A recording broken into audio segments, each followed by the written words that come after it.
Tonight, the World Health Organization says it regrets a confusing statement made yesterday that said asymptomatic spread of the coronavirus is very rare. That, of course, seems to contradict guidance from the CDC. Our Dr. McGeorge is here to clear up the confusion. Well, you know, Kim and Devin, it's a huge difference. And today, the WHO walked that statement back, issuing a clarification that better defines what they were referring to when they used the term asymptomatic spread, which they now estimate at around 16% of cases, although other studies, frankly, have suggested a much larger number. But it is critical for planning and modeling that we are as accurate as possible. Determining how often people who have COVID-19 but don't have symptoms can spread the virus is really important.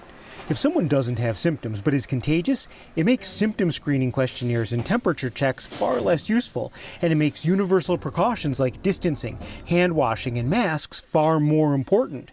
When we talk about asymptomatic people spreading the virus, we could really be talking about two very different things. First off, it's well recognized that people are contagious at least 1 to 2 days before they develop symptoms. That's really known as pre-symptomatic spread. Technically, in those 1 to 2 days, the person is asymptomatic, but they will eventually develop symptoms. This needs to be distinguished from truly asymptomatic but infected people. In the truly asymptomatic, symptoms will never develop, and the only way to identify these people is by testing. A final category that can complicate things are people who are minimally symptomatic. Unless those people are carefully questioned about even the tiniest problem, they may not recognize symptoms and become grouped with the asymptomatic people. Now, circling back to the WHO clarification issued today, their 16% estimate of asymptomatic spread appears to refer specifically to people who are truly asymptomatic. Now, notably, the CDC, in its guidance for developing COVID-19 pandemic models, used an estimate of 35% of asymptomatic spread.